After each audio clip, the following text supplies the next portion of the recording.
देशभक्तीची भावना घराघरात पोहोचवण्यासाठी सिंधुदुर्ग जिल्ह्यातील कुडाळ शहरात हर हर तिरंगा रॅलीचे आयोजन करण्यात आले। या रॅलीत मंत्री नितेश राणे, आमदार निलेश राणे यांच्यासह शेकडो नागरिकांनी उत्स्फूर्त सहभाग घेतला। कुडाळ येथील भैरव मंदिरापासून संत राऊळ महाराज कॉलेजपर्यंत ही रॅली काढण्यात आली।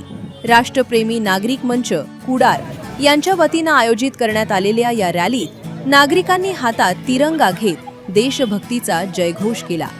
चालकांचं लायसन रद्द करणार असं सरनाईक म्हणाले। ते राज्य सरकार म्हणून असलेली ती भूमिका आहे, जे आमचे परिवहन मंत्री आदरणीय प्रताप सरनाईकजींच्या माध्यमातून त्याची अंमलबजावणी होते आहे। शेवटी आमच्या महाराष्ट्रामध्ये प्रत्येकाला मराठी आलीच पाहिजे ही भूमिका राज्य सरकारची असल्यामुळे त्याची अंमलबजावणी करण्याचं काम आमचं परिवहन खातं करत आहे। त्या बाबतीमध्ये त्यांनी मार्गदर्शन, ट्रेनिंगचे पण काही क्लासेस, काही वेळही त्याच्या संबंधित दिला होता। आता मला वाटतं प्रत्येकजण ते आदेश ऐकण्याच्या दृष्टिकोनातून तयार आहे। सुप्रिया सुळे आणि एकनाथ विनोद तावडे यांचा एकत्र गाडीतला प्रवास झाला। आता सगळे आमच्या महाराष्ट्राची संस्कृतीच आहे। आम्ही राजकारणी विविध पक्षात असलो तरी प्रत्येकाचे एक दुसऱ्यांबरोबर चांगले संबंध आहेत, वैयक्तिक संबंध आहेत, आणि म्हणून कोणी कोणाबरोबर अगर प्रवास केला असेल तर ते महाराष्ट्राच्या राजकीय संस्कृतीला साजेस आहे। पण सातत्याने शरद पवारांची राष्ट्रवादीची आणि मोदी किंवा शहांची भेट होते। राष्ट्रवादी भाजपसोबत जाईल, एनडीए सोबत जाईल अशी चर्चा आहे। मुळामध्ये आदरणीय मोदी साहेब, आदरणीय अमित शाह साहेब, विनोद तावडेजी, आमचे देवेंद्र फडणवीसजी, आम्ही सगळेजण आज देशाचा आणि राज्याचे हे लोक नेतृत्व करणारे हे सगळेजण आहेत। राष्ट्रवादी काँग्रेस, शरद पवार पक्ष हा विरोधी पक्षामध्ये आहे, आणि म्हणून या सगळ्या नेते मंडळींबरोबर वैयक्तिक नातं जोपासण्याच्या पलीकडे अगर काही मतदारसंघाच्या दृष्टिकोनातून काही कामं असतील, विकासाची कामं असतील, तर त्यांच्यामध्ये संवाद असणं याच्यामध्ये काहीच चुकीचं नाही। मी त्याही दिवशी सांगितलं, आदित्य ठाकरे हे विधानसभेच्या काळात देवेंद्र फडणवीसजींना भेटायला नेहमी असतात, अवेळी पण येतात, आणि म्हणून त्याच्यामध्ये काहीच चूक नाही।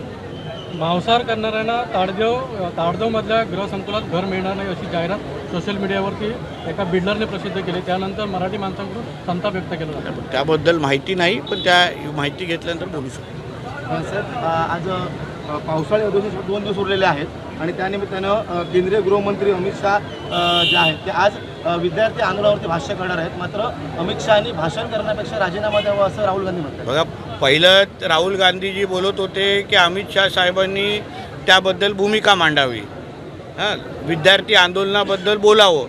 आज अमित शाह साहेबांनी कालच सांगितलं की ह्या बाबतीमध्ये मी सविस्तर बोलण्यासाठी तयार आहे, सविस्तर सगळ्या प्रत्येक प्रश्नाचं उत्तर देण्यासाठी तयार आहे, तर त्यांनी ऐकण्याची तयारी ठेवावी।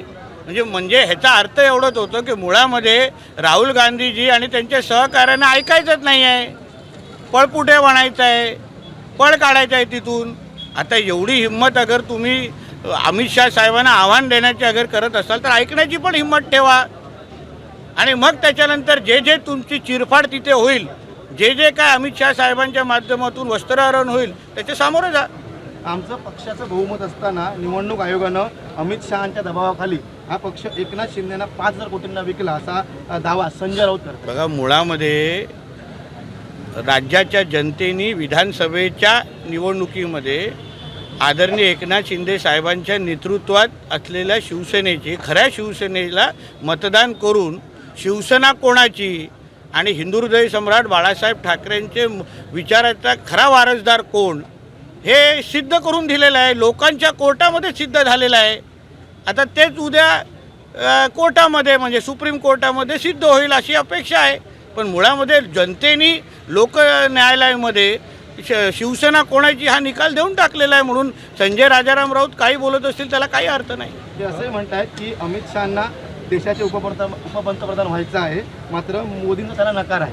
म्हणजे जेव्हा महाविकास आघाडीची सत्ता होती तेव्हा सत्ता स्थापनेच्या वेळी संजय राऊतांना पण मुख्यमंत्री बनायचं होतं, उद्धव ठाकरेंचा त्यांना विरोध होता, उद्धव ठाकरेंना त्यांचा विरोध होता। त्यांनी काही आमदारांना पण फोन केलेले, त्या काही आमदारांनी आमच्याशी बोललेले की असे संजय राऊत आणि त्यांचा भाऊ आम्हाला बोलवतोय, सांगतायत की माझं नाव उद्धव ठाकरेंपेक्षा माझं नाव चालवा। मग ते खरं आहे का? त्याच्याही बाबतीमध्ये भूमिका मांडा.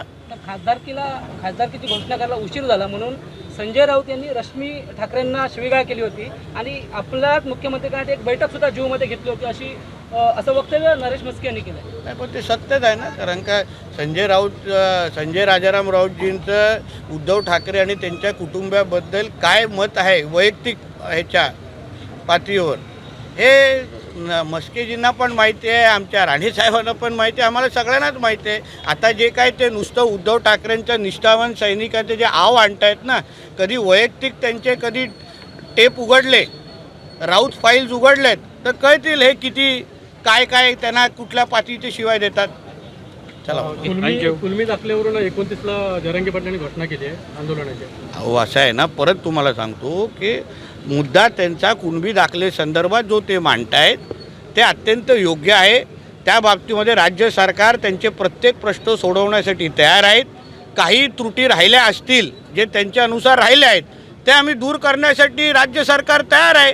शेवटी दाखले हे संजय शिरसाट साहेब असतील, बावनकुळे साहेब असतील, त्यांच्या माध्यमातून ते सगळे प्रश्न सोडवण्यासाठी आमचं सरकार कटिबद्ध आहे. जसं मराठा आरक्षण ह्याच राज्य सरकारने दिलं, देवेंद्र फडणवीसजींच्या नेतृत्वात, एकनाथ शिंदे साहेबांच्या नेतृत्वात आणि पवार साहेबांच्या नेतृत्वात असलेल्या सरकारने दिलं, तसंच मराठा समाजाचे प्रत्येक प्रश्न सोडवण्यासाठी आमचं सरकार तयार आहे.